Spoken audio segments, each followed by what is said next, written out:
Good evening, ladies and gentlemen, and welcome to a brand new episode of WrestleCast. I'm your host, Richard Billy Jr., and tonight I'm joined by Mr. Adam Vale. How's it going, Adam? It's going, fights, real fights, fake fights, love fights, all kinds of crazy fights today. Fights.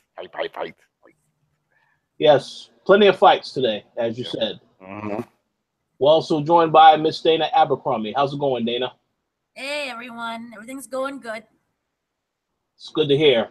I would like to give a shout out to my good friend Ricky. He actually will not be joining us tonight because, as you all know, it is UFC 214. And I am also planning to watch that event. So we're going to do a quick show tonight. It won't be too long, but there is a couple of things we definitely want to address. But if you're planning on seeing John Jones and Daniel Cormier, I believe I said his Oh name yeah, correctly. yeah. Yeah, then You see, you should be in for a treat later on tonight. it'll be a quick one.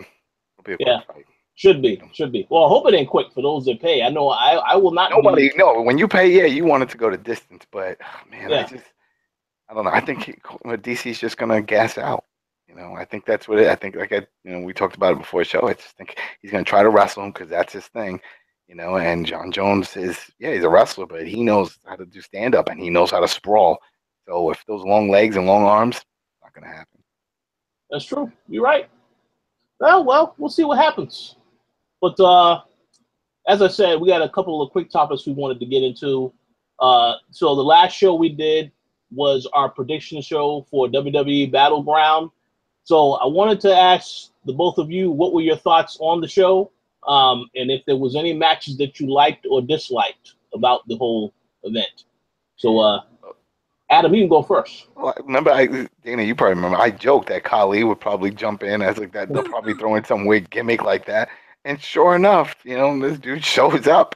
I was like, oh my god! I was like, once they hit his music, I was like, Psh, this dude is gonna have the belt for a while, And I just couldn't believe it. But hey, this is what's going on now. They want this belt on him. And I'm sure he'll have it way past. Now that I think about it, he will have it past the India tour. You know, so Well, when is that I tour would. supposed to end? Well, it's supposed to start sometime I think next month or something. It's usually in the summer. So I mean, they have to be leaving soon if it's going to happen now. But unless they're not doing a tour and this is just for promoting the network because the network launched over there. So I'm sure there's other things that he's doing like promotion wise that we don't see. So it could be a lot of that. Maybe there's billboards out there with him holding the belt and stuff. Saying WWE Network. Maybe he's doing a bunch of interviews. That's We true. don't know. There could be some of that too. But I wasn't surprised. I didn't see him losing that. Especially in that match type, that gimmick match, which was horrible, man. You could not see a damn. It was so bad. I hope they just retire it or take it back to the drawing board and redesign it because it's so hard to watch. Like, I mean, it was hard to watch just at home. I can imagine the people at the arena, trying to see what the hell's going on. They were like, "Oh, well, I guess I'll just spend the whole time looking up at the big screen because it's just it's too many obstructions of view right there. That's Gotta see true. it." So, besides that, the Uso tag match stuff, it was a decent match, but I'm just not into it. Like, I'm not invested in that whole story with them and New Day and the Shinsuke thing, this DQ. That was again like, what are you doing? It's like this shit. It's like you promote him. He's strong, right? He's this big guy coming from Japan. They're hyping him up. And then they have him doing these matches. That's like, all right, I don't really give a shit. He should be destroying everybody.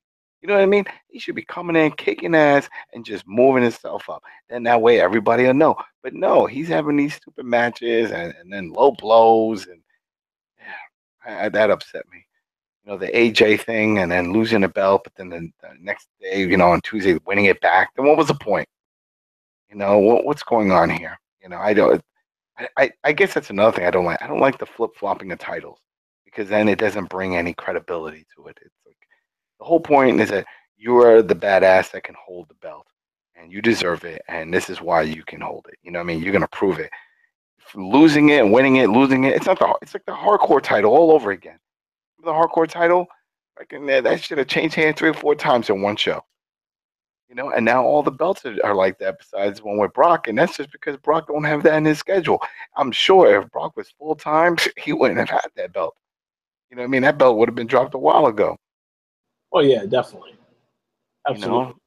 So that gets me upset. And then I had you sent me the message. I was like, somebody said you sent me a message like this is it for Shinsuke because now they say he's going against Cena, and that's a #1 contender spot. And I think Cena's going to help him. I think they're going to have a great match, and Cena's going to get him over so that way he can get up there, and start wrestling with the main event guys. See, I know that Cena has helped some people in the past. Kevin Owens, probably one of the better examples, and then AJ Styles. So it is possible. But I guess we'll get into that a little bit later because I have a couple other things to say about that. I don't want to say too much of it now, but we'll see what happens with that match. It's going to be interesting. I'm still surprised they're giving it away on SmackDown instead of a pay-per-view, but I guess they need the viewership. So they need viewership. I mean, that's the thing. They need to keep people engaged, and to watch, and they need people to watch Shinsuke more than Cena because Cena, he's quickly becoming a part-timer. So it's like, all right, you got to pass that torch and put some eyes on Shinsuke, and that's how you put eyes. You have him go against the top guy. Cena's a top guy, so more people in their eyes are going to watch. We'll see. I mean, I think it's a different audience that watches Cena's matches. It's mainly like the kids and stuff that want to see him. I don't know if that really matters with the whole Shinsuke thing, but regardless, I got to say, Cena, we gave him a lot of shit. A lot of people still give him shit for his wrestling and stuff, but he's improved over the years. That guy, and he probably improved more in taking his bumps. And we all saw that with the Owen feuds that he had.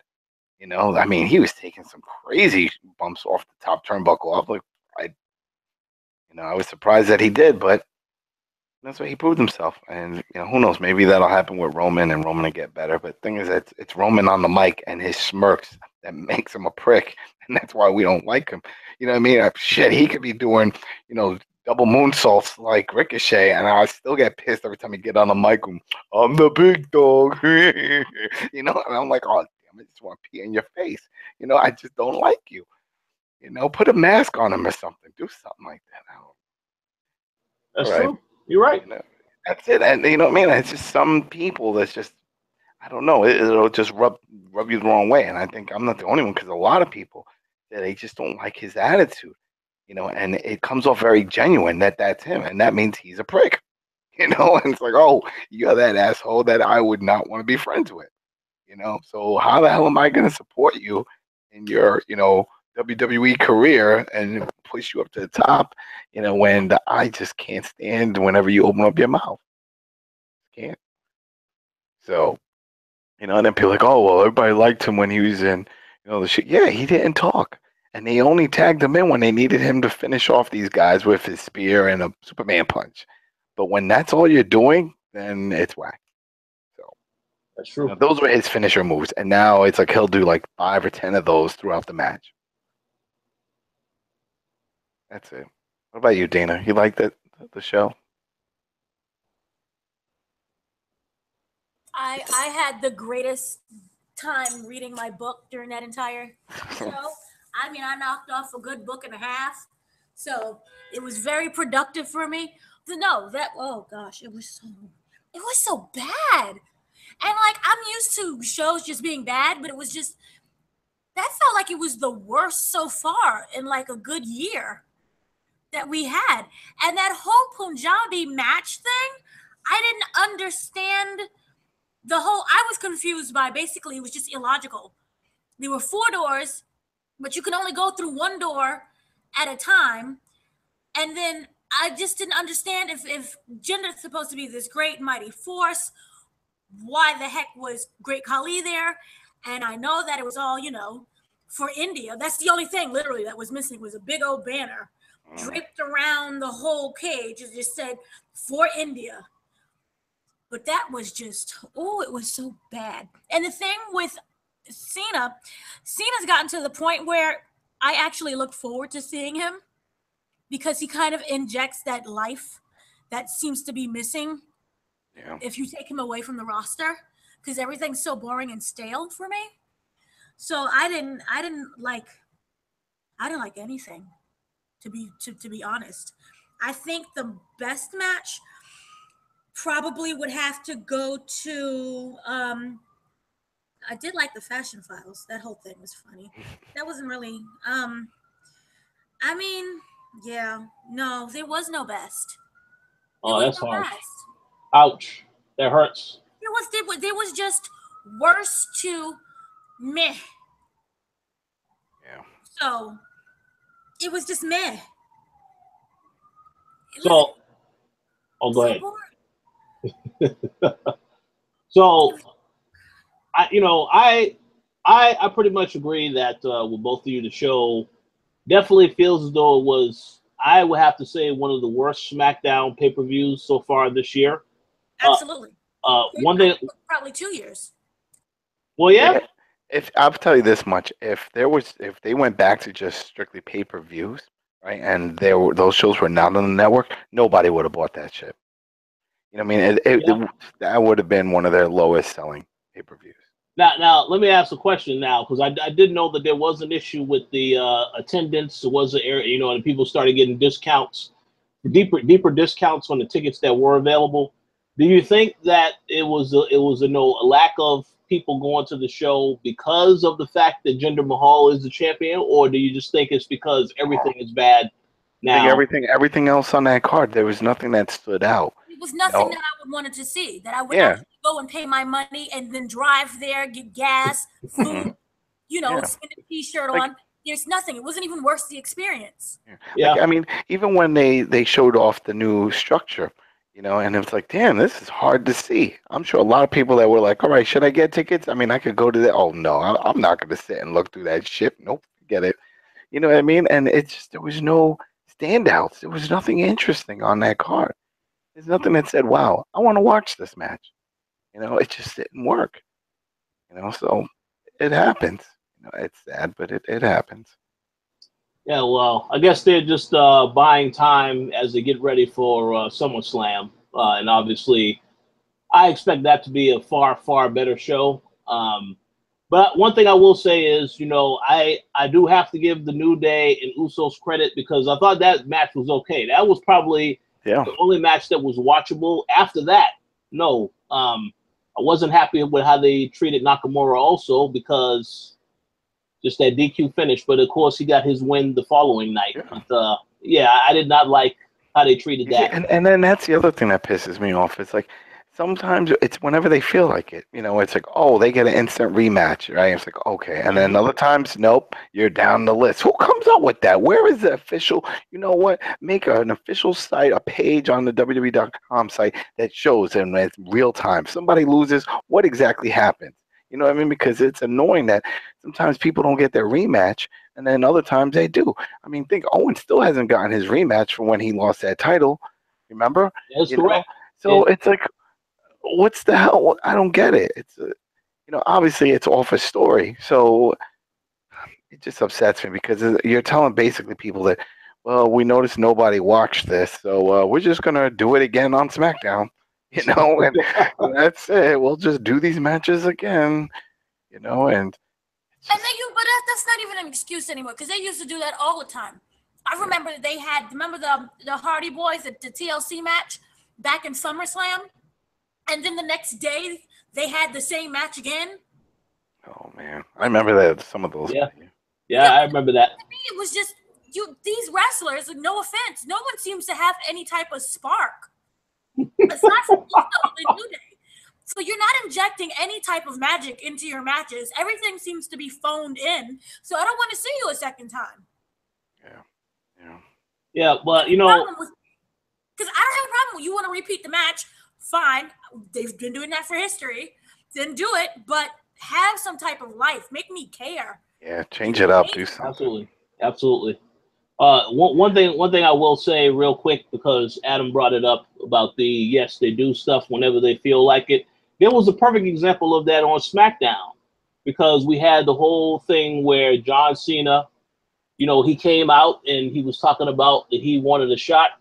But then, of course, you know, then you had Daniel Bryan come out and say, well, no, you will have to earn that shot. But also you're not able to make a match. You can't make a match and then just automatically is granted to you.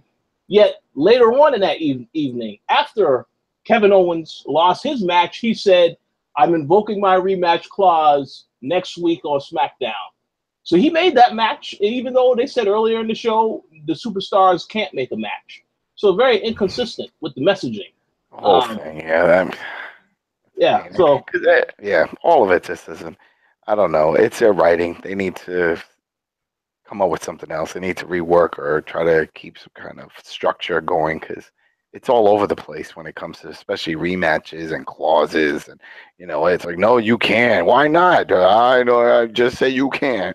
You know, it's, it just doesn't make sense. It doesn't make sense. Oh, it definitely doesn't. Definitely doesn't. All right, so any other thoughts on Battleground before we move on to the next topic? Shit. Besides, it sucked, and they need to change that name. Battlegrounds is a horrible name. It's not a battleground. You know, it's nothing. I mean, even Extreme Rules. Come on, Extreme Rules used to be like the blood and gory pay-per-view of the WWE. You know what I mean? And then now it's nothing. When you have a bunch of people in a cage, you know, there should be blood. You know what I mean? I'm selling show color. That's just the way that was the whole point of that design, you know, of that structure. You know, if not, then it's just a normal match. You know, just encased in a cage, but it doesn't do anything. It doesn't offer anything. You know, and now that we all know it's very PG, it's like, all right, I don't care. Why should I care? You can put on a great PG match. Yeah, you could, but there's no need in a cell and stuff like that. What's the point? That's the gimmick. But think about, all right, remember this. All right, so the whole point of the cell usually was to try to climb out, but you can't because they close it up. So then you have to get outside and then fight and the whole thing. And people would usually climb up and then fall out on the table or then just fight on the top, you know, and then come down. They stopped doing all of that. You know, so Yeah. I don't know.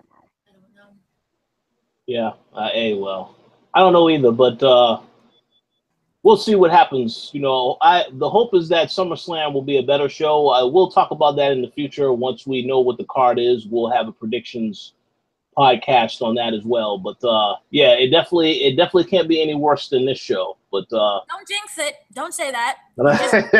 See, there you go. Like I'm telling you, like you guys, you gotta watch Lucha. You know, you gotta watch Lucha Underground. And the crazy thing is that the writers of Lucha Underground are from the WWE. They're former writers. Yeah, they're former writers at WWE. And it's like these are ideas that they said that they had, and Vince was like, you know what I mean? And when you watch the product and you see all the crazies, you're like, wow, this would be awesome. You can just envision certain current WWE stars in some of these storylines and how it would just be amazing. You know, and it's just sad. And I mean, I don't know. I still think, I mean, we're probably not going to see a big difference until, you know, he officially at least steps down from doing, you know, the final word. Because I'm sure the creative there are being creative, and you always hear it when they leave. And that's same thing with the Lucha guys. Same thing with was it Evolution? That's that other promotion. It's also former writers from WWE. You know, these guys, they all say it. It was like, we hear the fans. We see it too. We're watching the same product that you are. And when we come up with ideas to freshen up and change things up or to get a particular guy over, you know, it's still Vince that has to say the final call. So sometimes if you see a bland match and you're like, man, there should have been more to it. There was more, a lot more written. And then at the last minute, Vince was like, nope. So then what? Well, just have him do a regular match. You know, so it is what it is. You know, and then even with the Attitude Era, yeah, there's a lot of craziness, but there was some just funny moments, things that they did, and they don't even do that anymore. They tried with the fashion. Yeah. The fashion police. Yeah. Yeah, Dana, that's the thing. You said that's your favorite skit, Fashion Police. Funny. That sort of reminds me of when John Morrison and Mercury were doing their own thing. Remember? Oh yeah. They had their own little skit thing, and then again, that they took it upon themselves to do that, you know, and then they wound up getting over.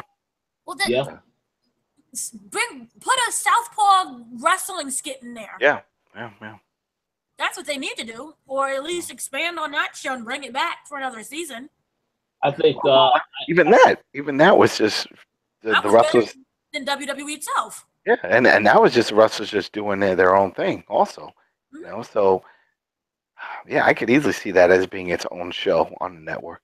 Yep. You know, I watched it was called, what was it, Masked Men, right? And it was on Netflix, and it's a documentary about lucha libre and like the stories of the masks and all this stuff and the craziness. And I'm watching this, and I'm like, why aren't we seeing documentaries like this on the network?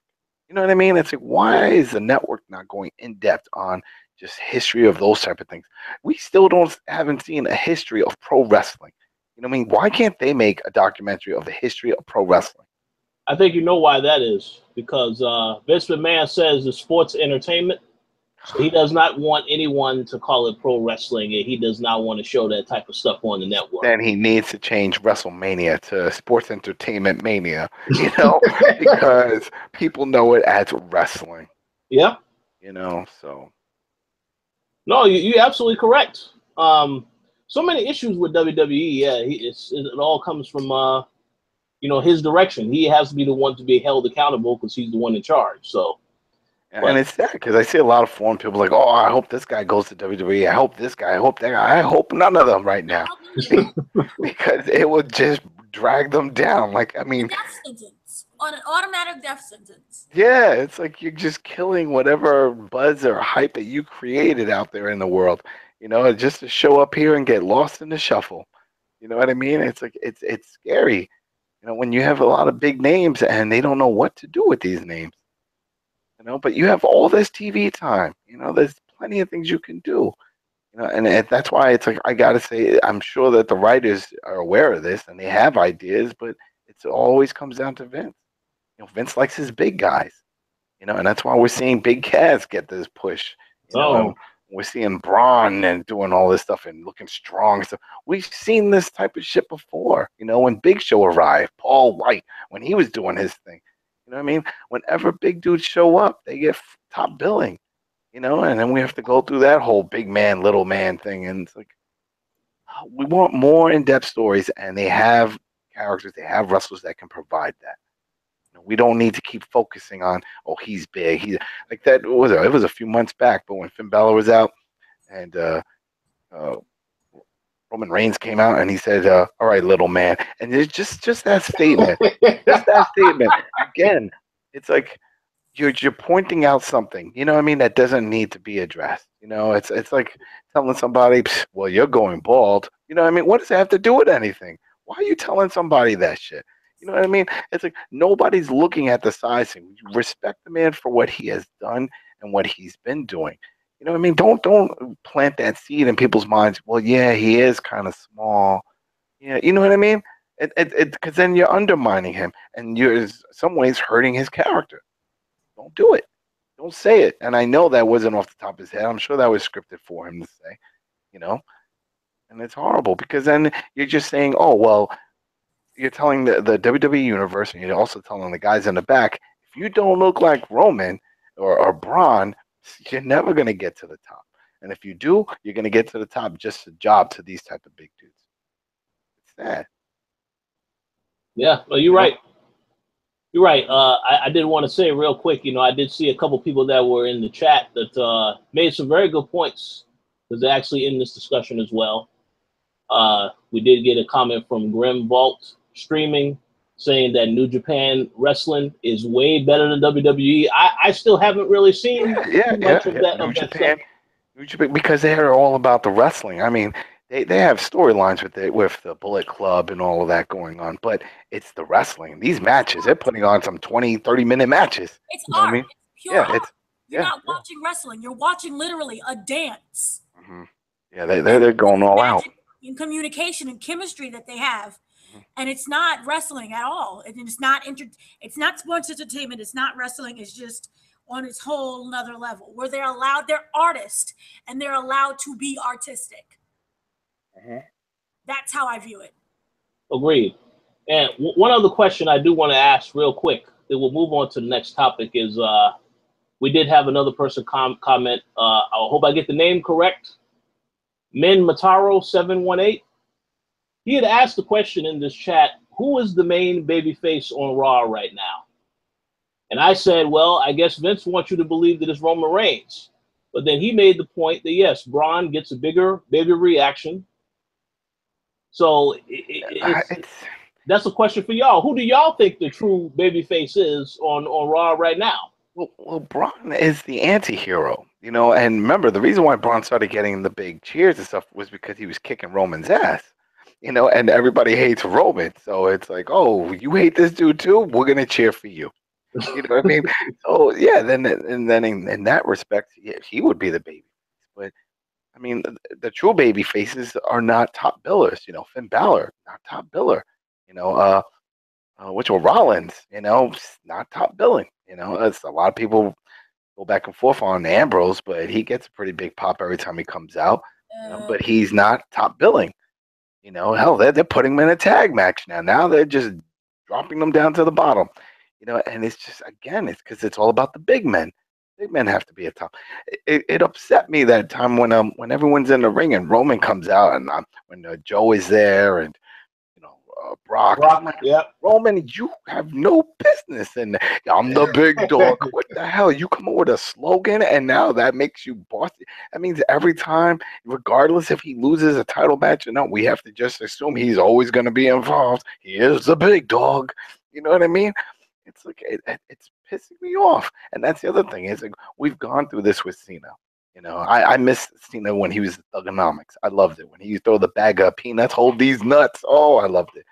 You know, and then when he turned into Mr. G.I. Joe, everything just changed up. I'm like, I don't know. Is this really him? I hope not. I mean, I don't know. I heard his rap album. He was talking crazy on that album, you know, and then now I see him all in Mr. Straight Edge, and it just wasn't working for a lot of people with all of that, you know, and then he started getting booed all the time.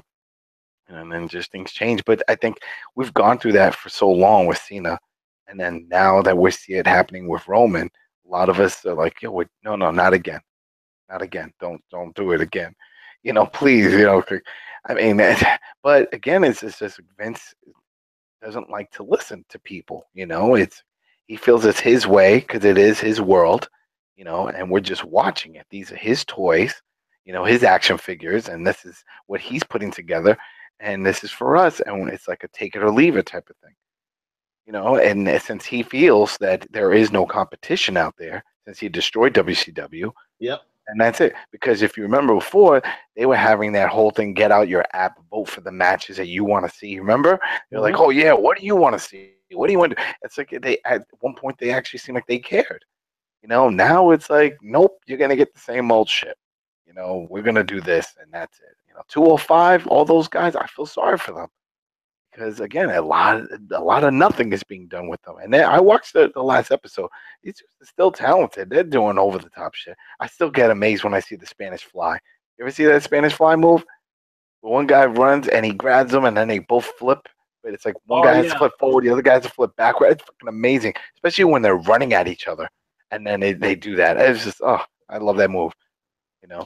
But I mean, there's talent there, and it's a shame that it's like, well, nothing's happening, you know. It's like, and again, it's just there's so many wrestlers on that roster, you know. There's just so many, and I don't know if the writing staff has enough time to put together quality for all of them, you know. And some of them are going to slip through the cracks. Well, I think as long as Vince is determining what should be on his show, then yeah, the creative team and the writers will always be producing bad material. But we'll see what happens. We'll see. Since you mentioned John Cena, I'm going to use that as a segue into the next topic, because I believe that Dana, she already told me that she's planning on picking this up when it comes out in a couple of months. Yes. Of course, we're talking about the newly announced WWE 2K18 Cena Nuff Collector's Edition. Now, let me just say this before I get you guys' opinion. I saw this collection, you know, the whole 15-year celebration, whatever, that comes with the Cena action figure. The one question I have for 2K is, where the hell is the gameplay footage of WWE 2K18? So Man, I looked it up. This is the longest drought that they've had where they have not shown any gameplay for a game that's coming out within like a month and a half. You know what I mean? It's like they're not showing shit. More than that, I think it's coming in October or September. October, yeah. October. All right, so a little more than a month then. But again, usually at E3 we see something, or even throughout, whenever they promote the game, like when they officially announce that Rollins was on the front, then usually they'll show like some gameplay, splice that in their promos. None of it. We're not seeing anything. It's just like, damn, I have a feeling it's just going to be more of 2017, and they're just going to, tweak it up here and there, but there's not going to be any major changes, and that's why they're just trying to hide it. Like there's another package with Kurt Angle being in it. Who gives a shit? I can get him from the creative center. Somebody will make an awesome version of him. It's nothing special there. Well, I think the Kurt Angle thing is just a pre-order bonus. I don't know if it's going to be a package. No, it's a pre-order bonus, but that's what I'm saying. It's like, all right, I'm not thrilled. And then we're throwing Cena in there. Why the fuck? Cena's not even on the front cover of this damn thing. Why do we need some kind of overstock leftovers of John Cena dolls? You know what I mean? It's like, there's no need. If anything, there should have been a Rollins in there. It comes with a Rollins. I guess they Hogan. Remember Hogan? Yeah, remember when they did that whole special thing and you got like a piece of a mat or something from WrestleMania and you got some other Hogan shit? That makes sense. I don't think they're still acknowledging Hogan's existence. And I thought that this package, this whole deal would have been wonderful if they would have had it. Remember when Undertaker lost the streak? If they would have announced that, that same year, they would have made bank. If that was the collector's edition. Well, yeah, they would. Put pieces of the mat in there, yeah, from his last match. The mat, some Undertaker sweat. Yeah, Undertaker sweat. You get to clone him one day. Yeah, get all that. There you go. That would have sold out. Yeah. Or put him on the front cover. Do something like that, but like in memory of, and then they could have did a whole history, storyline for that. Because that's the thing. I don't even know if they're gonna bring that shit back. I don't know if they're bringing back the story mode that they had.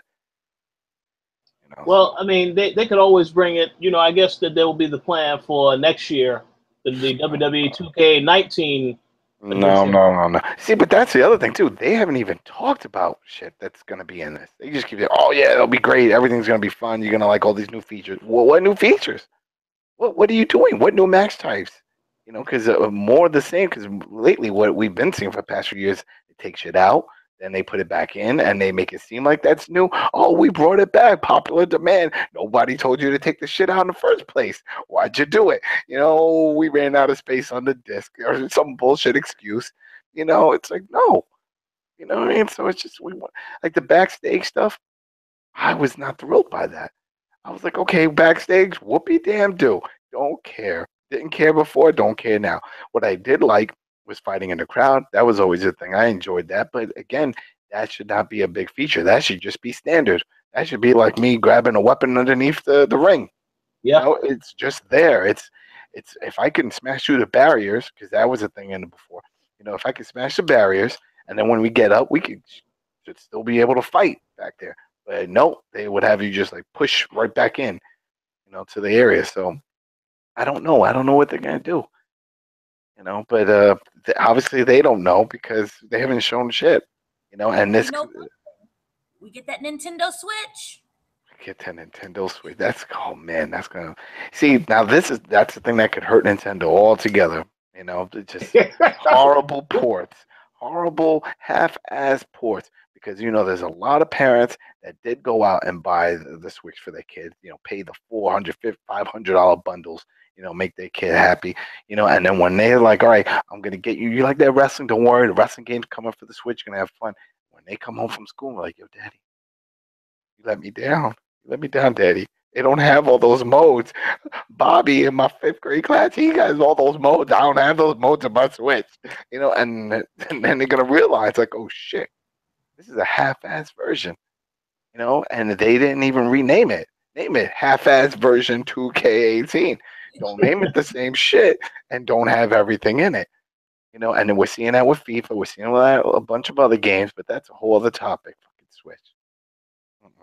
Yeah, I will say this. I will definitely be looking to see what exactly doesn't make the switch, because I think we already know that there will be some features that will not be in that version. Yeah, they said it. They said it. That's one thing they did say. Yeah, see, and that's the thing, because I know that the last time we talked about WWE 2K18, I did see it was one person that watched the show commented and said, "Oh no, everything's going to be in the game." But Oh, no, now it's the fact that the devs in the themselves statement. Yeah, it's in the statement. Tell them to read the release notes when they see, announced it. They said that it would have some of the features found in the console version and the PS4 and Xbox version. So not all the features are going to carry over. ouch. Well, we'll see what happens. As for the what is new in the game itself, the only thing I've heard is that now they guess they have the option for 8 men to be in the ring at the same time. So I guess you'll have the multiple tag matches that you can also have now. But I haven't heard anything else. I haven't seen anything. So That sounds good until you start playing Rumble matches. I mean, have you played a Royal Rumble match? And there's so many, and it's like, oh, I can't even play. It's like it's hard to move around. You're getting grabbed from all angles. I'm like, this is not fun. So, in your mind, it sounds amazing, right? And you're like, damn, if only I could have all 30 people in the ring. No, you don't want to imagine or play that shit, because no one will be able to move. You'll get grabbed from all different angles. There's going to be collision problems. People are going to be disappearing and stuff. It's going to be a mess. yeah. So, No, it is. And the one thing about those Rumble matches is that, when you have to look in different directions, even I've encountered this even when I have a tag match. It's like if you're looking at the wrong person, then it's not really quite as responsive. We'll see how that works out. And I still don't like the whole process. I hope they change it. Or you know what? This is the other shit. Forget about changing things. Why don't they just have, when it comes to the submission system and the whole button mashing button or whatever timing for getting thrown out of the ring. I understand people have different preferences of how they want to do it. Some want the slider, some like moving the stick around. Have all those as options. Why is it just one or the other? You know what I mean? Why can't you just go into settings and then it's like, oh, submission attempts. What would you like? Do you like, the little slide bar? Do you like, where you have to press the, X or prompt, the QTEs? Why don't they? Because we know they have that tech because we've seen it in other versions. Just leave all that in there so that way people can customize it. Because I hate that every game it's like they'll change something up. It's like I just got used to the other method, and then now you switch it up, and now I'm chasing this freaking blue little line around in a circle. You know what I mean? It's like fuck. I don't know. I feel like that's one series that they do not listen to the fans. They do not listen. I agree. The gameplay is going to be so bad on the Switch. Oh. If they do keep that Royal Rumble mode. Yeah. Oh, it's going to be a disaster. Well, that's the thing. We may not see a Royal Rumble. That could be one of the match types that gets taken out because it can't support that. So it may be just certain match types that are not in there. Maybe that. Maybe it could. No, I've seen it before. On the Vita and stuff, they took some other modes out, and it's like certain matches they'll take out if it's too graphic intense. Was Infernal match they might take out. I don't even know if that's still in it. I don't think I've seen that one, in a while. But yeah, or if some of the online features, maybe it won't connect to the creator wrestler, community. Maybe that won't be there. Because of all the downloading content that comes with it. Because you could easily download a lot of shit. You know what I mean? So maybe that won't be there. Maybe some of the multiplayer features won't be there. Who knows? Maybe the story. Because that's the thing. People understand. It's like, oh, well, it's just wrestling. This and that. Yeah, well, you could say that about FIFA. FIFA was just soccer. And a lot of shit can't carry over. Hell, even the engine that they've been working on for the past 2 versions can't even carry over. So whatever version you were playing on your 360 or a PS3, that's the same one that you're going to be playing on your Switch because they can't use Frostbite. So you've already played whatever version is coming to the Switch. And it's sad, and believe me, I don't want to hate on it, but I have a feeling that, it's one of those live and you learn. A lot of people realize it. They already realize it. We see it happening now with the whole voice chat problems. And just, if you haven't bought one, hold out because they'll make a redesign. They always do a redesign. Every damn Game Boy they've had has a redesign, and this will be no different. they'll see the problems, they'll see the shortcomings.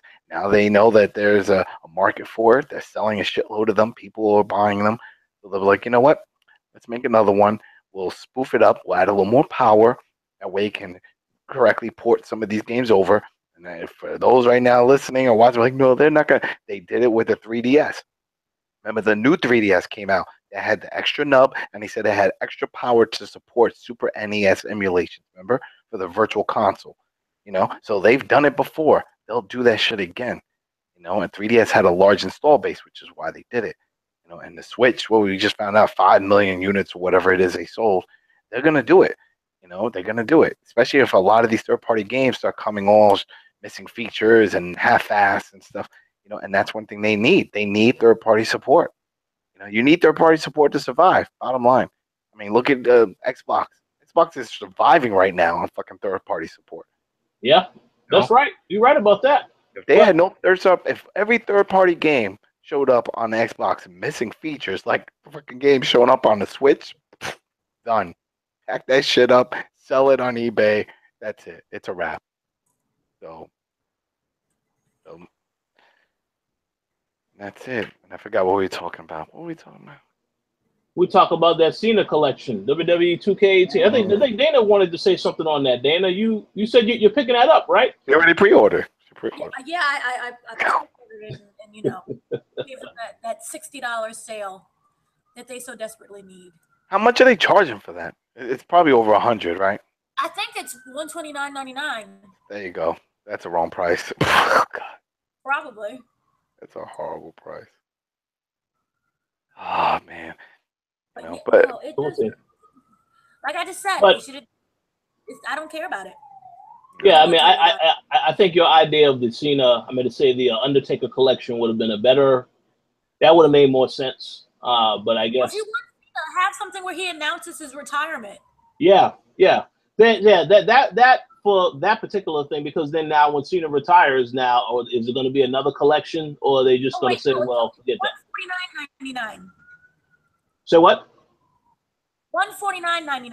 $149. Yeah, $150 plus tax. Yeah. That's how much it costs. Shit, that's $120 too much, because that shit is not going to be worth any of that. And then what I'm thinking about? It's like a lot has happened since 2017 has come out. With 205, that whole roster thing, right? Mm-hmm. Then with the UK, that whole roster thing. Then with all these women wrestlers and the women championships and those type of things, that's happened. Then the draft and the brand split and all that's happened. There's a lot that's happened. And are they going to incorporate? And then, of course, all the stars in NXT actually becoming a thing. So there's a lot that they can add. And I don't know if any of that shit's going to be in it. Well, as you said in the past, you said if Aleister Black is not in the game, then it's game over. That's it for me. And there was one time where it was the same thing with Joe. When Samoa Joe, he was not in it, and I was pissed.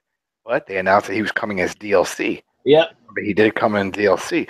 So I'm like, all right, well, that sort of makes sense. But man, the way they're pushing Aleister Black and the way he has to be in it. Has to be in it day one. If they say he's DLC, I'll be pissed. I agree, because they had more than enough time for him to be in it. But the problem, and one dev, and I don't know if they've retracted this, but a while ago, I think it was like 2014 or 15, and they were talking. It was at an E3. It was an interview with some I forgot who it was, but he said, I always noticed that the rosters are never really up to date, like just appearance wise. And they were talking about the Shield, because they said, this game was already in development and the Shield already had broken up, but when the game came out, they were still together. And they had their outfit. You know what I mean? It's like Rollins is a champ now, and he looks completely different and all this stuff. And why is that? And he said, well, the first thing we do is we incorporate the wrestlers, and then everything else comes after. So that's why it's an afterthought when it comes to that, and that's why we get DLC later on, because then they'll go back and they'll rework with the wrestlers to do molding, whatever it is, if they change things up, and then they'll release different wrestlers. But when it comes to the actual roster, that's the first thing done in production. So if this game, if we go based off of that theory, none of this shit that's happened this year are going to be in it. We're not going to see No Way Jose. We're not going to see any of this shit. And I really hope that's not the case. That, are we still going to see Sami Zayn in NXT? Is it going to be that far back? KO is going to be the title holder. Man, I really hope not. And I hope the Hardy Boys will be updated now that they are back. Or are they just going to look like the old Hardy Boys before they left WWE? I hope they have to update all of that. So we'll see. We'll see what happens. But as for that package, I won't be getting that package. No, I won't be getting the package. I still need to see footage. So at 2K, they need to release the gameplay. Come on now. Now, maybe if they want to wait to SummerSlam, whatever. But they need to put the gameplay out there because the game is out in October. So, they got to get on that. But any final thoughts on this topic before we move on to the next? Fire Pro Wrestling. Let's play that show. We'll let that come in. Let's play. Because that's the thing. Think about it. We need competition. We have no backyard wrestling. We have no other wrestling games out there. Yeah, I mean, some people may know there was a Kickstarter and that got pushed live, and that was for I forgot promotion. There's the Chikara Wrestling, So there's a wrestling game coming, but it's not on this level. I mean, just even remember when they made WWE Superstars? That was fun. Those big over the top guys and doing all the crazy moves and stuff. Like, I don't know, just throw something else. We need options. Right now, we don't have options. We have options for every damn game type, RPGs, FPSs, we have them. But wrestling, we don't. Right about that. Or football. We don't have any comp in football. Fucking Madden or nothing. I think the New Japan game would be amazing. Oh, yeah. Yeah, well, there you go. Like, yikes, that's in Japan. I mean, there's got to be other Japanese companies that are like, we can do this. We can make a game. So I'm surprised that hasn't been a thing, because then Impact had a game for a little bit, right? The TNA had a game.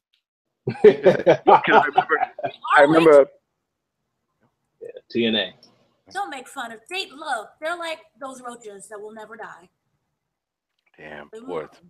Well, it's already dead, isn't it? GFW now. I think they're done. They don't use TNA the name anymore.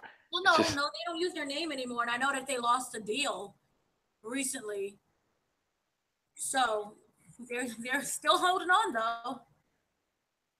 Oh man! Every year they try to kill them off, but they're still there.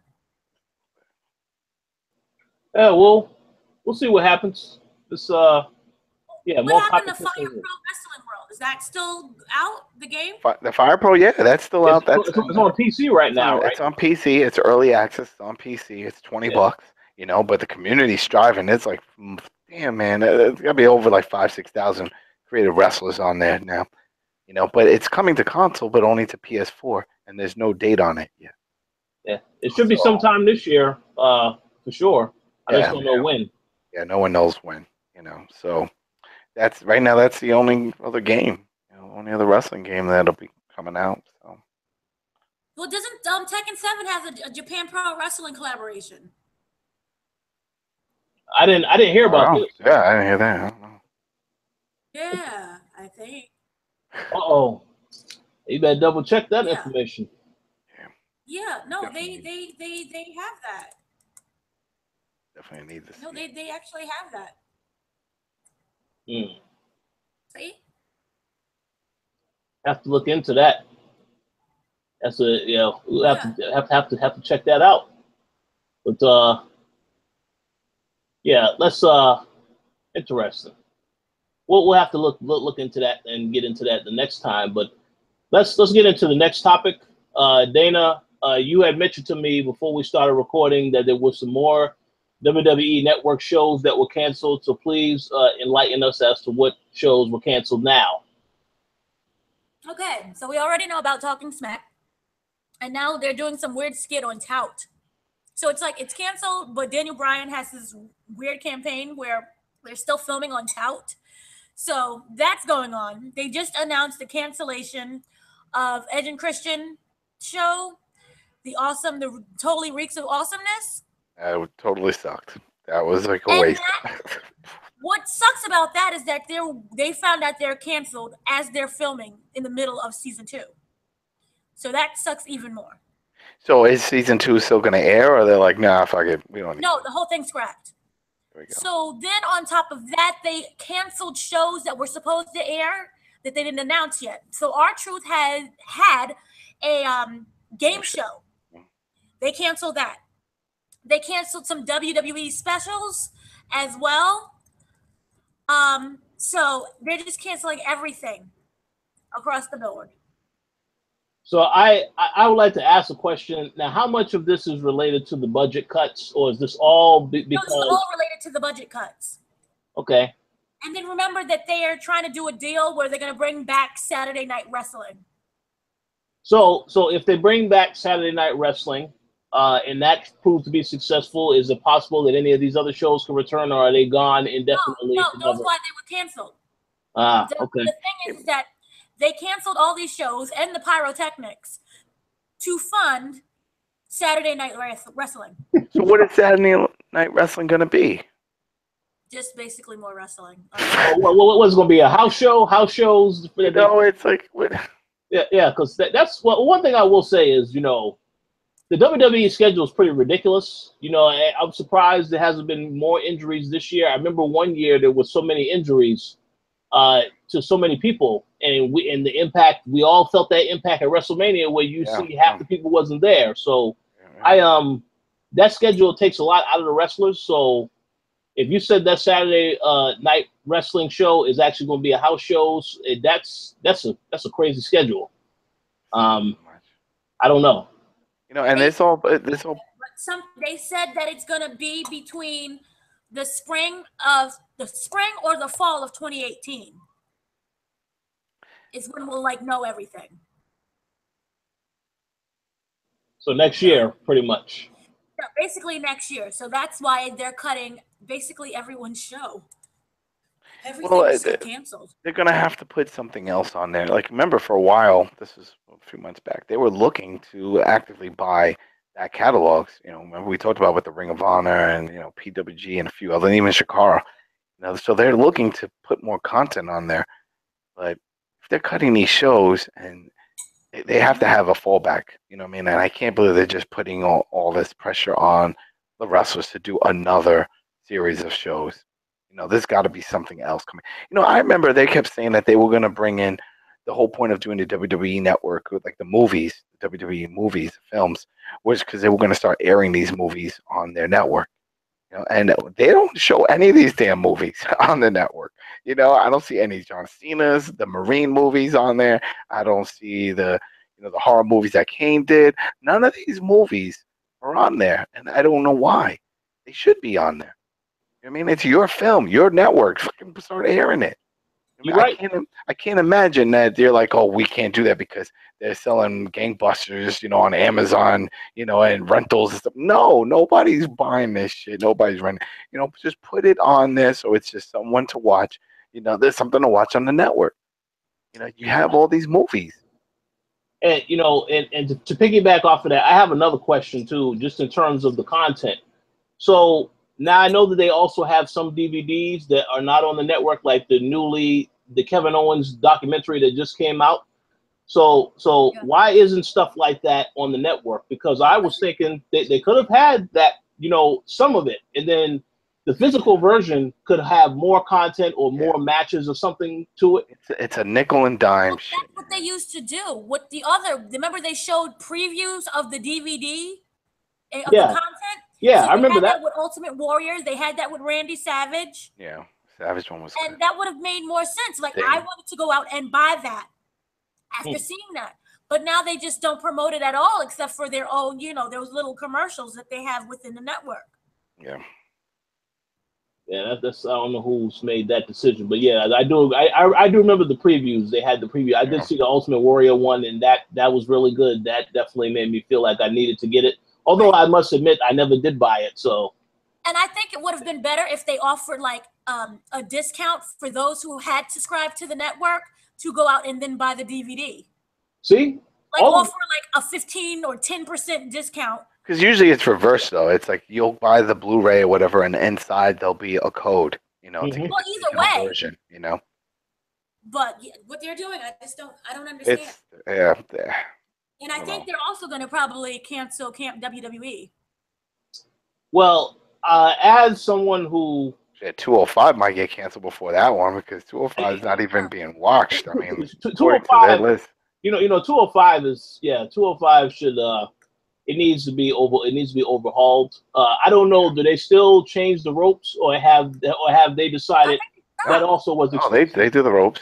Oh, they still do that. Okay, so I'm curious how much that costs in comparison to other stuff. But that as for WWE Camp, one thing I was going to say is, I know for a fact animation is very, very expensive and is very time consuming. So if they did decide to cancel that, I would be like, okay, well, yeah, that makes sense, because that's a lot of money to try and maintain that.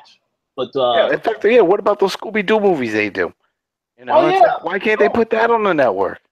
Hey, these are good questions. I have no idea. Like, come on now, put some of those, especially if it's been out for like a year or two. You know what I mean? It's like, all right, then now it's on your network, just like when movies show up a year later, whatever, on HBO and stuff. It's your own shit. Put it on. I agree. I have no idea why they haven't. I don't get it. I don't get it, because you see this happen all the time. Whenever there's a movie that comes out in the theaters, and once there's a grace period where it's on DVD, then eventually it comes to network television also. Exactly. So I don't know why they haven't taken that approach, but they really. But here's something that I don't understand. That I discovered recently. I went to just regular to the library, and their DVDs that just came out, their movies, the WWE movies, are just sitting there in the library. So I'm not really understanding. The library's no joke these days. Library have everything. That movie just came out on DVD. Go to the library. It'll be there. It'll be there. Yeah. I'm telling you, libraries. We went to the library not too long ago. My daughter went to pick up some books, and I saw a huge DVD section. Blu-rays, everything. I'm like, man, this is crazy. You're the guys that put out Blockbuster. It wasn't Netflix. It was a damn library down the block. That's crazy. Wow. Yeah, man. Hey, listen. I don't know. I don't know who's making the decisions in terms of the content on the network, but I guess it is what it is. What Dana, go ahead. Vince. If you have to, anytime you have to question something, Vince. Vince has too much. He has. That was the whole reason why Shane originally left the business altogether. Is that he really felt like he had no say? Because remember, he went to the marketing department. Mm-hmm. And when he left TV, he went to marketing, and he was doing that, and then he still had no say in it with ideas. But he just bounced, and then went off and did some other business ventures overseas. But it's tough when even your kids really have no say. That's why I'm amazed that Triple H was given the freedom with NXT, and some of the other ideas that he has that have been going over. Because I think that he was so determined and thought that it would fail. That's why he didn't care. And then now that it's succeeding, I honestly feel that Vince is trying to sabotage everything by making everything fail. Yeah, I wonder, because, we're not in that spot. It hasn't happened. But I wonder if it's that whole thing of, like, let's say we were in that spot where we created a certain formula and people just bought into it. We created this idea and it worked, these colorful characters and the big men always win and all that stuff. And, you're making money that way, and then things start changing. Would you change to go with the times, or would you feel like, no, we got to keep this format working. We got to keep going with it because this is what brought us to the dance. Right. So no, I understand the hesitation. Absolutely. Yeah. But once it's like over 10 years and people are still protesting and speaking up, then you have to slightly give in some. This is why when I first heard about the network, I was like, this is it. All hell's going to break loose. We're going to see craziness. They're going to have special shows and events just on there, and it hasn't happened. NXT sort of went in that direction, but besides that, it hasn't really turned into anything special. Like 205, man. I'm telling you, when I saw that tournament, I'm like, this is going to be a hit. I can't wait. And then it looks like it's an afterthought for them, and there's some talented guys in that division. But the way they're promoting it and the way they script these things, it's like you're not giving any incentive for any other lightweight guys that are out there to join, because what's the motive? Like, well, I show up there, then what? Well, they'll just, be fighting this dude for at least a year, and maybe you'll get a title shot. You know what I mean? It's like it doesn't seem like anything interesting's happening on it. You know, it's like that right there is the classic example. Like you said, the tournament looked awesome. It was great. It was entertaining. That is a classic example of Triple H doing a great job with this stuff, and then Vince gets his hands on it. And this is what makes me scared about the female tournament that's happening. Yeah, I'm so excited to see this, and we're having women, and it's not just you get women from all different backgrounds and nationalities and wrestling styles. And once they come into the main roster, I feel that they're going to just be destroyed. Did anybody watch NXT this Wednesday? Yeah. All right, that woman that fought Amber Moon, is that's 100% a woman, right? Or is that transgender? I'm just saying because they said she did MMA and she was a pro NFL player. Well, or no, pro football player. Well, I'm thinking there is one pro football female league. There is? That's what I'm saying because I don't know, and they didn't elaborate on that. So I don't know. And she looked manly. I mean,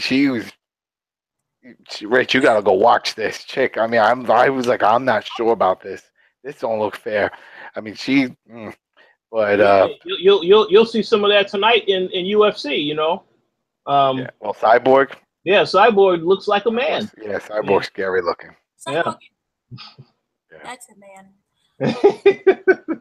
Well, remember she got busted a bunch of times for steroids, though, and that's the thing. She took all these hormone injection stuff, and that's what changes your features. You know, it's like it just happens. It's a little bit more with some hormone injections. You know, some of that's nature. So I don't know. We'll see, but I forgot what we were talking. Oh yeah, the network, they're canceling shit. Yeah, they got to come up with a filler. Well, then this goes full circle to what I was talking about, the tier system. You definitely can't do a tier system if you're canceling all your original programming.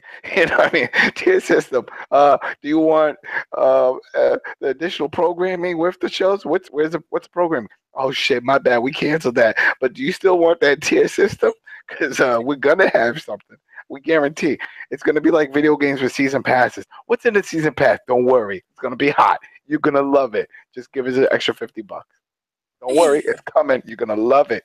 You know what I mean? I hate that shit.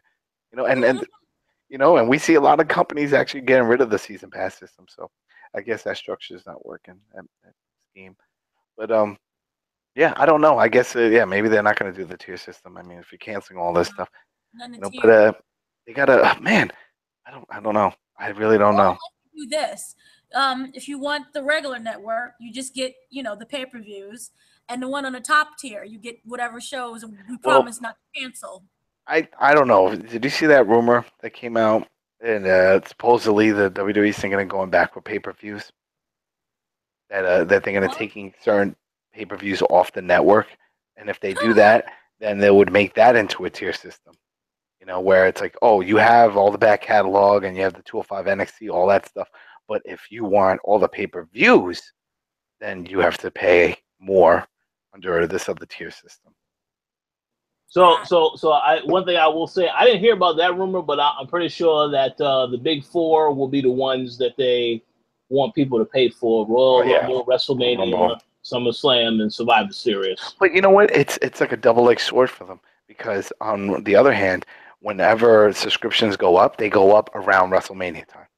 You know, because people subscribe because they want WrestleMania or Royal Rumble or those type of things, the big ones. You know, and they do have shareholders. It's a public traded company, so you have to show increase. You have to show numbers. You know, and if you start dividing things up and you don't have those numbers, and then you decide now you're going to start taking those events off, putting them in the tier system, and doing all that, you're not going to see that growth. You know, in subscribers.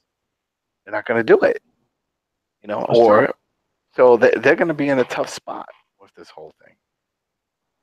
No, you're right. You're right. And it's a reason why the UFC with their network didn't do that. You know, you still have the pay-per-view separate. You have matches and stuff and all that. Those events, they're on the Fight that their UFC app, their service, but pay-per-views like the one tonight stuff, that's different. You pay extra for that. You can pay through it from, subscribe through it from the app itself, the service, but it's not part of a package. Yeah. You know, because it costs money. So I don't know. We'll see. You know, but that's a privately owned, conglomerate group of people that own the UFC. It's not like uh, WWE. So I don't know. I mean, I'm sure that's a whole other headache for a lot of people backstage of like, how do you keep that network striving, and growing? Yeah. What do you do, And I think those specials that they were doing sort of help. Like, I don't know why they call it a podcast when it's a video interview, but whatever. No, that always pissed me off. Yeah, Steve Austin's podcast. Come on, no, this is an interview. That's true. You're right. Call it a damn interview. You know what I mean? No one's downloading this on their phones and stuff. We have to log into the network and watch it. I don't think he's ever released an audio version of those. Under his official podcast. Yes, 2 of them, I think. I don't know, but it's the other thing, And I remember there was a Cole Cabana. Anybody here know Cole Cabana? Yeah. Yeah, out of wrestling. He said a while ago before they started suing his ass over that whole CM Punk shit. But he said, yeah, that's another shit that gets me upset. Like, how could you sue somebody for having someone on your show who just voiced his opinion? Well, hey, that's you know what I mean? Yeah, that's very personal. Because he didn't. I mean, he never said anything. Punk said everything. Punk said, "Yeah, the doctor did this." It was okay. And now you're going to sue the guy who. That was just one part of the conversation. You know what I mean? It wasn't all about the doctor. But whatever. The whole point is that before he was getting sued, he said they did approach him about doing stuff what he was doing there, but on their network, to have like a talk show type of thing on their network. And he turned it down because that means he wouldn't be able to wrestle, and do the stuff that he's doing. So, and he would have to quit his show. So in a way, I felt like that was their attempt of just gobbling up any form of competition. You know what I mean? And he does, his show is special because he's a wrestler, indie wrestler who travels around, and as he's wrestling at shows, he's interviewing the guys that are with him, at the events. And that's very interesting and it's different. And if you put him on the network where he's just obviously going to be interviewing WWE stars, then it's not gonna be the same. That show will fail, and then he'll try to come back to do his own show, and then people be like, "You sold out, you sold," you know what I mean? And then it's like he'll be put in a tough spot, But the whole point is that they need to wake up and figure something else out. There's other ways of filling up content, and the stuff that's there needs fixing. 205, you have a lot of talented guys, but just the stories and everything, it just seems so half-assed, and it doesn't need to be live. That's the other thing. We don't need that shit live. Here's a random thought that I think would have been really great. If they brought back the hardcore title, but only have it on the network, so you never know when and who's going to win or who's up for the belt next. So then that way people will always stay glued and watches it. Yeah, but I mean, they took that out only because they said people were getting hurt. They were having so many injuries, but we're seeing injuries now. You know what I mean? Injuries are always going to be part of the game. So I mean, yeah, they could bring back that hardcore title. I mean, they're not going to be doing barbed wire matches or anything, but they no holds barred. Random little things. It was like, oh, someone's fighting, in the alleyway, or you see Finn Balor, for example, walking into the grocery store, and here comes, I don't know, Booker T with the belt, and there you go. There's a match right there. And just have it on sporadically throughout the day. Yeah. And that would, Well, that I will say this. I enjoyed the little hardcore defenses where anything could happen. I enjoyed when they had that rule and implemented for that little gimmick. That was fun to see. Yeah. I mean, Cena sort of did that when he had the U.S. title. Remember that open challenge? Yeah. It's like we never knew who it was going to be, and they made sure that it wasn't the typical wrestlers that you would think would be competing. It would be somebody from the bottom. It could be somebody from NXT who just said, "Shit, I was here. I'll do it." You know what I mean? It's like it was random people. And it made things interesting because you're like, "Damn, I want to see who comes out next week." Even if I know he's going to lose to Cena, still, it could be anybody, and I'm sure one day they'll have somebody beat him. Yeah, that's possible. Was it Owens? Did Owen come out to that? I don't remember if he came out to that. Yeah, I believe One of the ones. Owens did beat him. Yeah, he beat him, but I don't remember if it was. Yeah, maybe I don't know if he came out. If that was how he made his debut during that open challenge from NXT. I don't know, but yeah, because I remember it had to. Maybe it had to have been because I remember that's when their feud really kicked off. And yeah, but there goes that. Yeah, so it's sad, but hopefully they know what they're doing. I mean, there's a lot of smart people back there, so. Well, we'll see. It's just it all depends on the Then man again, in these are the charge. same people that forgot to put AJ on the SummerSlam poster, so anything is possible. Yeah, and you're right. Anything is possible. You're right about that. We'll see what happens. So I mean, you guys, we've already spoken at length about the network, about some stuff that they can fix. We'll revisit that again if you have anything to add. But let's get into very quickly some thoughts on Chris Jericho's return and this upcoming Nakamura Cena match. Now, Dana, I definitely wanted to get your opinion because I know that Adam has already said what he thinks about the Nakamura Cena match. But what are your thoughts on this match? I'm actually looking forward to it. I think it'll be very interesting. They're still capable of wrestling, even though they're aged. They're still both high flyers. And the whole thing that I think that Chris Jericho was probably back is, remember, he has a book that's coming out in August. Isn't that like his third memoirs, right? His third. Oh, God damn. Yeah, it's called. I actually have it. I didn't know he was Mormon, and he's freaking documenting everything and then releasing it to the world every 2 years. You know what I mean? It's like shit. So we have the book 4 is a no letter word that's coming out. I have a copy of it. It's like a business / hilarious tales of what's going on behind the scenes. So I think he's going to do there too. For me, I feel like he's back to promote the book and to get, his last hurrah match. I feel that he may end up retiring permanently, probably within the next year or two. Do wrestlers ever really retire? You know what I mean? I feel like it's always injury. Injuries permanently force him. He was permanently retired. Oh. So, Draws. Oh, well, see, that's what I'm saying. Due to injuries. Look at Mick Foley. Think if Mick Foley didn't have the hip problems and stuff, I don't think he would have retired. The head problem. Even with that, I still don't think he would have retared. I think really? I think if he could still go, he'll go. Look at Terry Funk. You would have forced him into retirement? No. I don't think would have forced him. I think because remember, it's all about what's good for business, and they would have had him come back for at least against Bray Wyatt. They would have had him come out for like specialty gimmick matches like that, to help get certain weird characters over. Not wrestle every night though. Yeah, but overall, I'm actually looking forward to it. I liked his debut.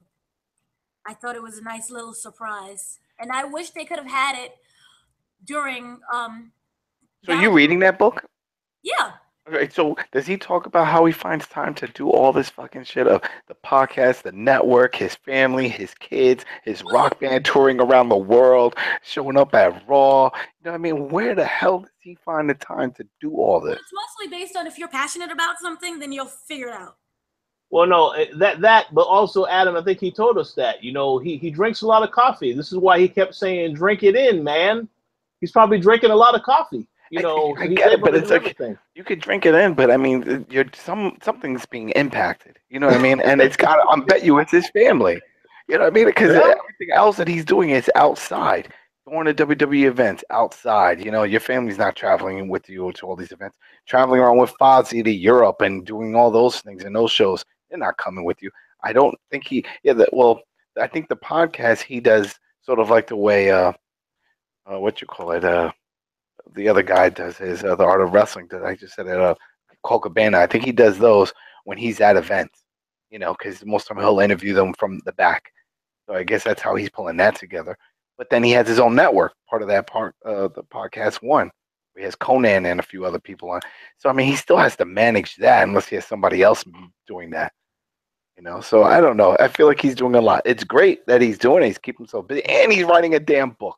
You know what I mean? So does he write it, or does he have like No. Ghost Rider walking with him, and he's sending him stuff, and I don't know.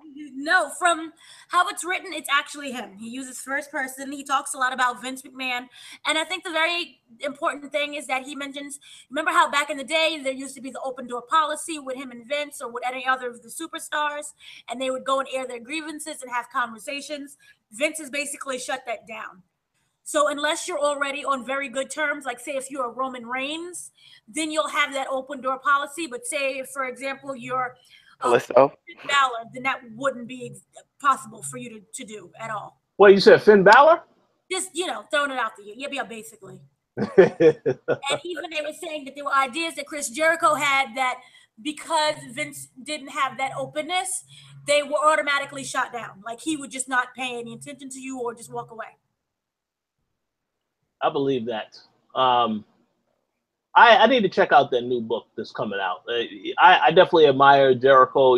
Jericho, he had a very good run. This most recent run has been very entertaining. The whole thing with Kevin Owens, that was great. I was surprised to see him return. I know this is probably a brief return, obviously, because I believe Fozzy, they do have some stuff coming up in September. But good to see him return. Yeah. So we'll see what happens. And there's also like a James Ellsworth chapter. So if you're into something that's really funny, it's light. I definitely recommend it. It comes out. It doesn't exactly say when it's released, but I do know it comes out in August. Okay. I like that's great. It sounds good. It's like if you're looking for like a Mick Foley novel, but with less 500 type words per page, then you want that book. That's good. That sounds good. Oh, well, we'll have to check that out. I just want to say something real quick, since you both have already talked about your thoughts on Nakamura Cena. The thing is this, the match is going to be, I feel the match will be okay. I am concerned about how the finish is going to be, because I know WWE likes to have these screwy finishes where it's ridiculousness. And we also know that Baron Corbin, he had his little match. He lost to Nakamura. I don't know if that feud is over. I would hope that it is over. But we also know Nakamura has money in the bank. So either way, I feel like whoever wins this match, you very well could see, even if Nakamura wins and ends up going, which I don't think is going to happen. I fully think that Cena will win and end up going against Jinder Mahal. But like I said before, I think when that happens, I think it's very likely that Corbin will cash in that briefcase at SummerSlam and take the belt off of Cena immediately. As for the match, though, again, I think Nakamura will have a good match with Cena. But for some reason, I just feel like, they're not going to have Nakamura win the match. Unless, of course, this ends in a disqualification or whatever, and they have to have a triple threat. But I just feel like, while I want Nakamura to win the match, I don't really feel like he has really done enough quite yet to really prove to me that he is, number one, over with the fans, and number two, actually performing at a high level. Because I know that I've been listening to a lot of shows. It seems as though he's wrestling a lot safer now. They have him holding himself back, and we're not really seeing him reach the full potential he has in the past. And I don't know if that's part of him that's doing that on his own, or if that's them telling him. No, that's them. They do that to all their guys. They do anybody that shows up, Owen, AJ, you name it. Anybody who's come from outside that you've seen, they have to change their style and just settle down to their format, which is why I'm looking forward to him going against AJ, because they've worked together in Japan. They know how to pull that strong style and make it work without hurting each other. And that's the key right there, because, Vince, if he's not familiar with it, doesn't trust it, you're not doing it. You know what I mean? So they know how to work with each other. And I think Cena, I'm sure he'll go over a lot of moves beforehand, because he'll want to have that amazing match to showcase, the true Shinsuke. Like he, so. That's possible. You're right.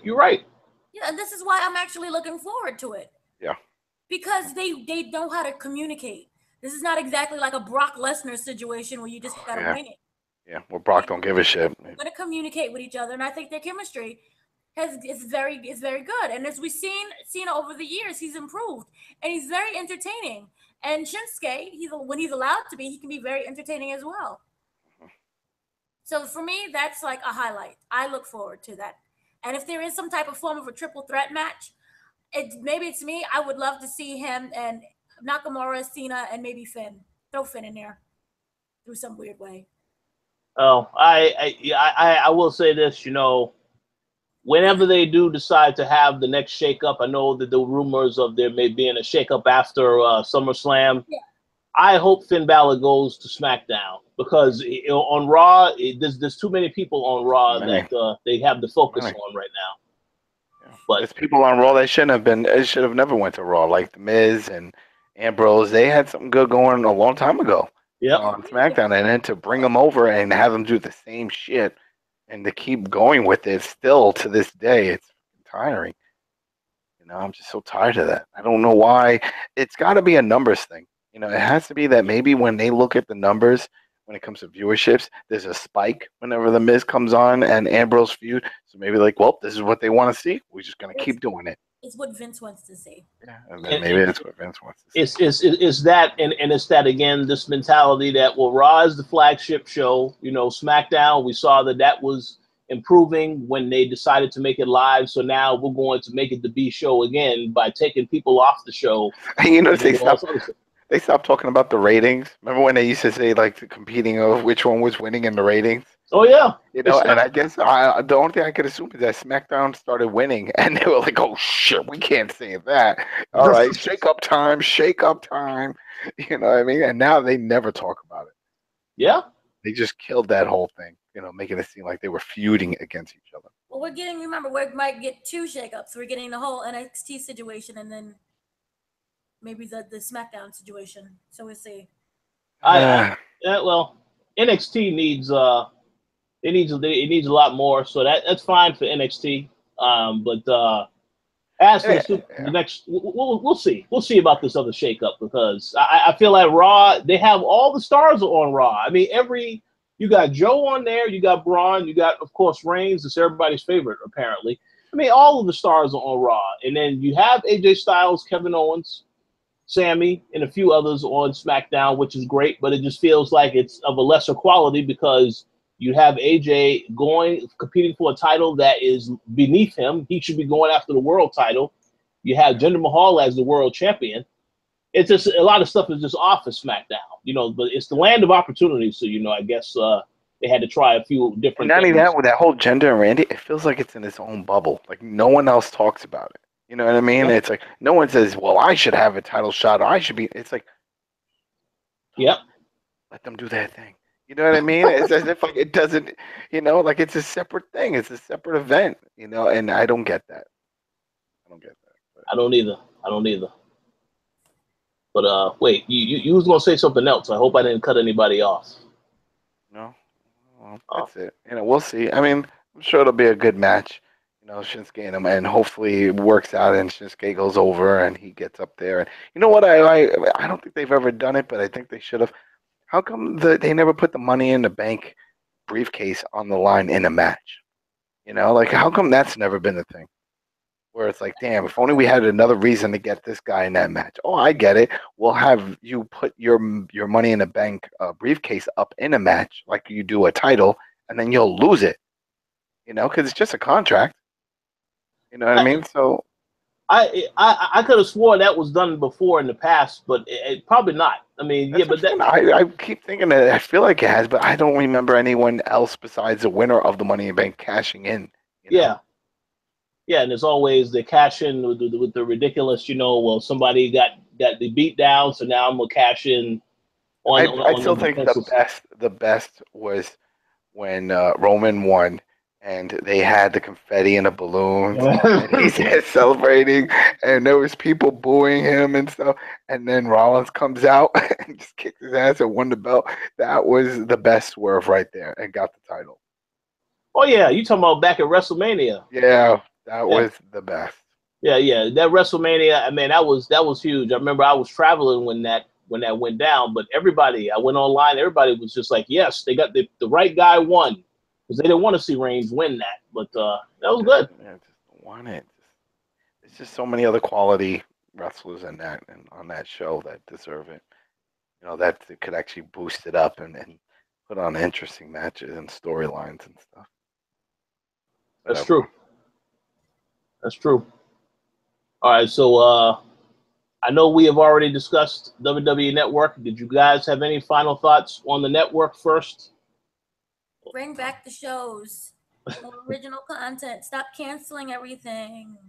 Yes, and I to piggyback off of that, I'm definitely going to say bring back the shows. I'm also going to say more WWE 24 because those documentaries are fantastic. I don't another one, Finn Balor. Did you see that one? They have a new one for Finn. Man, I did see that one. That one was I enjoyed that one a lot. Tragically sad and beautiful. They had one for Seth Rollins, and that was good too.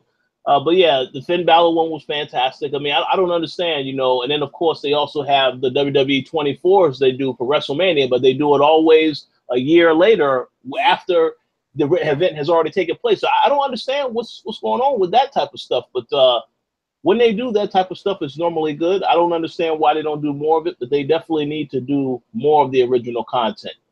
And the one other final point that I would make about the network is this is a sign of the product today. Obviously, when they decide to make improvements to the actual overall product, that may help subscribers be like, okay, yeah, maybe I should subscribe because I want to keep up on all the pay-per-views, everything else. But it starts with them improving the product as a whole. They don't do that, then there will be nobody interested to actually subscribe.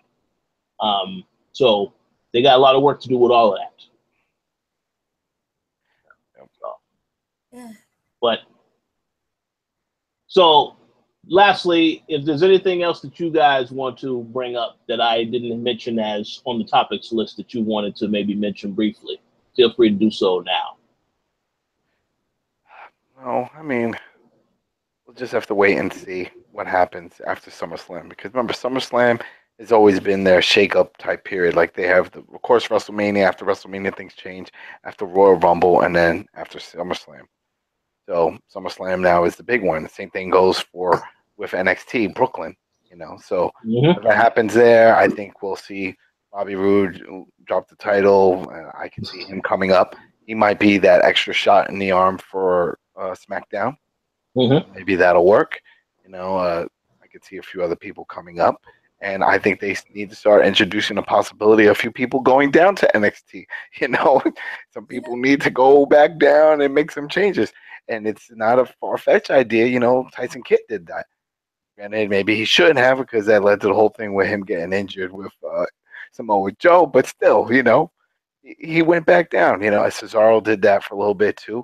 What's the two guys that never got over with the face paint? Oh, the Ascension. The Ascension. A lot of people don't know. They were the longest running tag team, champs in NXT. They were devastating. And when they showed up, I mean, from day one, they were jobbers, on SmackDown. They just never kicked off for them. So just send them back down. That's it. Just send them back down. I don't think their pay is going to change any. Just send them down, So I think they need to do that. If you're going to do a shakeup to all three of your shows. It's hard to do a shakeup to 205 because of the weight. You have to be little. And then even like Kalisto and a few other guys that are smaller that are not in there, I think it might be seen as like a smack in the face. Like let's say Roderick Strong or someone, you're coming up to SmackDown but to 205. What? You know what I mean? It's like, come on now. Because you're really putting them in a tough spot. So I keep waiting for a guy to say, you know what, man, do one of his promos. I'm going to eat some cookies. I'm going to gain some weight, and I'm getting out of this damn division, Because I think that would be the best damn gimmick right there. He was like, did he gain weight? And have him way in the back. I was like, nope, you're still, 201 or whatever. Fucking shit. Like get hot and then walk by and then just have like somebody like, in the audience eating popcorn or something to have them take that. Give me that. I need to get my weight up, do something because but then it would just draw more attention, pointing out that once you're in there, you're stuck. You know what I mean? It's not like the U.S. title where, oh, you're the U.S. title, Intercontinental title. You could still move around and potentially win the heavyweight title. 205 is really their own little world. They never talk about what's happening on SmackDown. They never talk about what's on Raw. None of that stuff happens. It's as if it's just them. It's separate, and I think that's the downfall of it because it feels so isolated. Yeah. It doesn't flow. It doesn't feel right. So maybe if they open it up more, and they have because there's lighter guys everywhere. There's lighter guys, like I said, Callisto, and there's a bunch of light guys that are in Balor. Balor is another one. There's a bunch of guys. And you can't say, oh, you can't have him win that. Why not? Have him win a fucking multiple belt. You know what I mean? Have him have that and a championship belt. It's a title belt. I remember the Intercontinental was sort of like that, or the European belt. You didn't have to be European to have that European title. Remember? That's true. Hell, the U.S. title was it was held by a Canadian for the longest time. So it doesn't matter. So I think it's the same thing. It's like have smaller guys from other parts say, you know what, I'll do this. I'm gonna come in here and I'm gonna take this, but and it'll draw more attention and people will care. Because right now it's an afterthought. It's like, oh yeah, it's after SmackDown, and it's a bunch of little dudes doing some crazy flips, which is entertaining, but it's not quality. The way the story is and the way they're portraying it. That's they true. have, but they have some great talent there. But that's why we talked about before. Austin Aries leaving. I mean, I'm sure he had that conversation. So when am I going to get moved up to SmackDown or Raw? Nope. All right. So then I just keep jobbing to this weird Alf guy. Yep. That's it. Okay. So Commentating with a banana. yep, that's it. Exactly. So okay, I get it. I gotta go, right? Yes, you gotta go. Okay, thanks. Peace. It's all right. And that's why I get scared when Weird talks about Ricochet and rumors and Ricochet even saying they threw a shitload of money at him and that's gonna happen. And if that happens, that's gonna happen soon because we're winding down to season 3 of Lucha Underground, and that's part of the contract deal that he cannot work on the East Coast, in North America, East Coast North America, until all the episodes of that season have aired, because they don't want any conflict with the story and all that stuff. So they're almost done. They have, I think, 4 more episodes, and it's finished, and then that's it. So then he can go wherever he can wrestle, and if the rumors are true, and even what he's saying, then he'll show up in WWE. But I hope when he does, if he does, that boy is number 1, and he does not get the Shinsuke treatment where he has to work his way up because, damn, man, no one has more highlights on YouTube than fucking Ricochet. You know what I mean? I think Triple H will fight to make sure that he does. Oh yeah, I'm sure somebody. I'm sure that it's definitely because Vince isn't out there watching tapes. You know what I mean? So I'm sure that it was Triple H that saw him, and it's like, yo, we can make you. No, forget about making you a star. You are a star. We just want to be rich with you. You know what I mean? We all want big money. You are money. And the thing is, and we've talked about this on this episode, where a lot of these guys, Shinsuke and stuff, don't get to do their full repertoire of moves, and I can see that happening with Ricochet because Ricochet does some craziness. Telling people, if you haven't seen it, a double moonsault, and he landed perfect. Double moonsault. It's like he does a lot of craziness. And you know what? I agree. Don't pull that shit out every night. You don't need to. Save some of that for the pay-per-views. Make them special. Like that's the thing I don't get. Like why do we have even when Neville was doing the Red Arrow all the time? Don't do it all the time. Do it only at the pay-per-view events. Now he doesn't do it at all because he's a heel. But do it at pay-per-view events. Do those things. Just like how Finn Balor comes painted up and stuff. He only does that at pay-per-view events. Bring out everything. Basically saying all hell breaks loose when we do these shows. Because we know they know how to do a shitload of moves. And they know how to work a great match. And you don't need to add color to have a great match. You don't need to have a cage or a cell or any of that stuff. Because then people start expecting that. But that's all. And I that's all I hope. That whatever new guys that come in, I don't know if they have agents. I don't even know if that's a thing in wrestling. But I hope somebody's looking out for their best interest and saying, all right, you're going to do the right thing by him, right? You're not just going to hire him just to sell some T-shirts and shit and bury him, So, and now the only one that comes to mind is Ricochet. So that's my main concern. He's the only one I worry about. Well, we are going to get an answer to that sooner rather than later. So we'll see what happens. Hopefully positive, not negative. Yeah, and I know a lot of people are like, oh, well, he'll go to Japan and stuff, but no. Terry Blanchard, man, Terry Blanchard. I mean, the fact that his girl is in the tournament, WWE and whole thing. No way he's going to want to spend a whole year or so in Japan while she's traveling around with the WWE. Not going to want that. You know what I mean? No one wants that. That's serious separation time there. Separation makes the heart grow fonder. Oh, yeah, not in wrestling. Now you just find the next chick next to you, and then that's it. Or you can find the next chick next to you, even with her right there. Oh, man, I don't. That would be grimy. That would be grimy. That would be grimy, but we've seen it before. Oh yeah, we definitely seen it before. Plenty of times. When we started recording WrestleCast, some people could squash those things. Mickey James is back. So things could be squashed. They could be squashed. We'll see. So that's it. Okay, so Dana, you have anything that you want to add, or you all set? I just want to say they really need to make SummerSlam amazing, because Battleground was just an embarrassment. So I'm already, angry. Viewership is down on the network.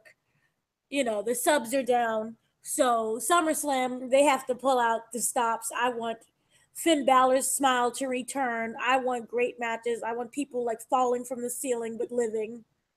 So that's all I want. I want them to get their act together. I want there to be communication with the writing, because it just seems like to me there are 30 different writers and no one's communicating and everyone's off doing their own thing. And it's come together at the end and be like, here's the show. So no. Well, communication. There is communication. The communication is the writers will say, we have all these wonderful ideas, and then Vince will say, no, you're going to do what I want to be on my show. So yeah, there is some communication. Is not him giving them orders to say you're going to write this, that, etc. But yeah, there's a little bit of communication, I guess. So, but yeah, SummerSlam. Looking forward to SummerSlam. Yeah. It should be It's definitely gonna be better than Battleground, and no doubt about that. See, you just stop jinxing it. No, it will be already. No, you can't do no. It could definitely be worse. So don't say that. Well, as far as SmackDown matches go, yeah, the SmackDown side is going to be horrible. They just say, "Oh, SmackDown is great and wonderful and good, and it'll never, drop low." And then now look at us. No one wants to watch SmackDown anymore because it's a piece of dog poop. So don't say, "Oh, it'll definitely be good." No, it won't. It'll be what it is. It is what it is, and when we'll see, we'll see. But I have no hope. So in a couple of weeks, I'll be sure to come back on here and I'll say, hey, SummerSlam was pretty great, and you both will agree. So stay tuned for that. Yeah, we'll see if next week if that Shinsuke and Cena match, they did anything with it, or if it was just a BS match for Cena just to keep moving up, which I doubt. But I think he's one of those that has Vince's ear, and I think Vince listens to him. Yeah. Yeah, we'll see. We'll see. But yeah, so that concludes this week's episode of WrestleCast. So I'd like to thank you all for checking out the show. Feel free to leave your comments and let us know which topics you like us to talk about in future shows. And now it's the time for final shout outs. Adam, you have any final shout outs or last words? Gary Schwabe. A shout out there. Shout out to Throwdown. We'll doing our question show tomorrow night, so tune into that. And then that's it. Shout out to you guys and Dana and Rich and everybody and watching and viewing and enjoying it. This is wrestling. This is what we're talking about. You know, we all watch it, we all follow it, and we're all pissed about it. So this is how we get all that out, and you know, you guys watching and viewing understand you're not alone.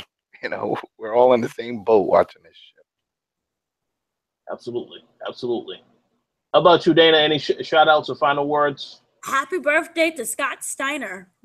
Oh, He's How old 55 is he? today. 55. He's still not that old. That's not that old. In wrestling, 55. he should be doing like tag team, triple threat matches. Yeah, I kind of like, want him back a little bit. He's still hanging around there. He hasn't completely dilapidated. His body is still together. So happy birthday to him after everything that he's been through for still being alive. Yeah.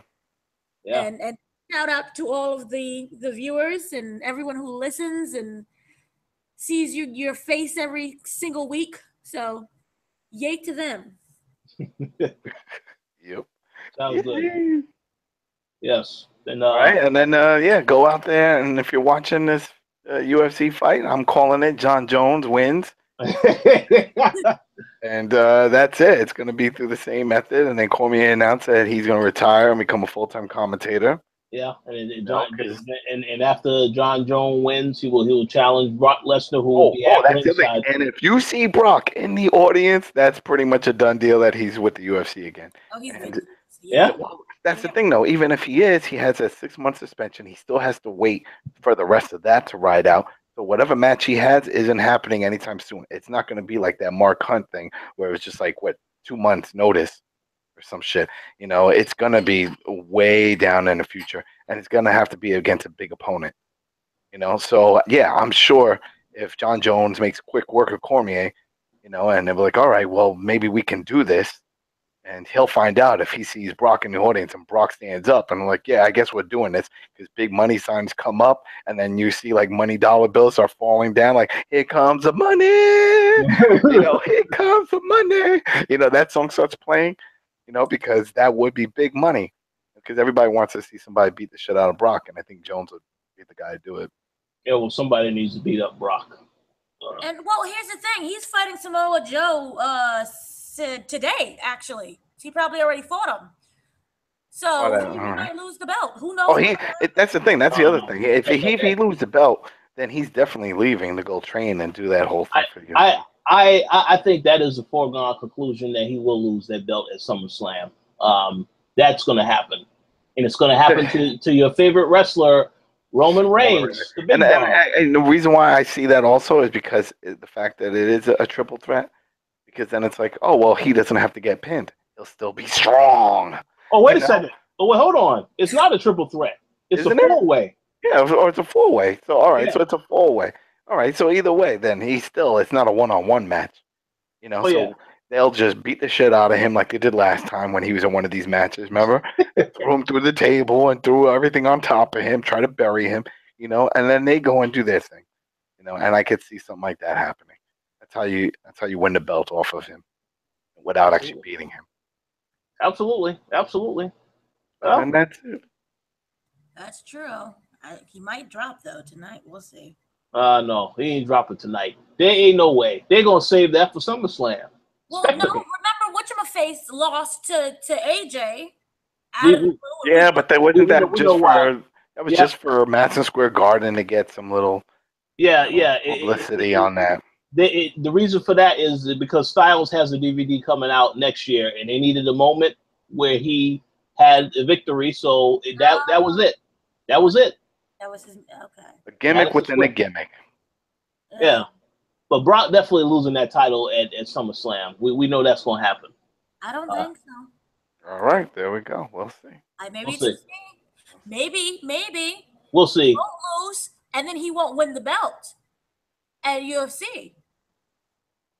Well, that's even if I don't even know if he'll get a title shot if he comes back. That's the other thing. I don't know. Who knows? There you go. I don't see him. We'll see. But we'll discuss that next time. But we thank you all for listening. Thank you. Thanks to the Patreon supporters, and we'll see you for the co-op tomorrow.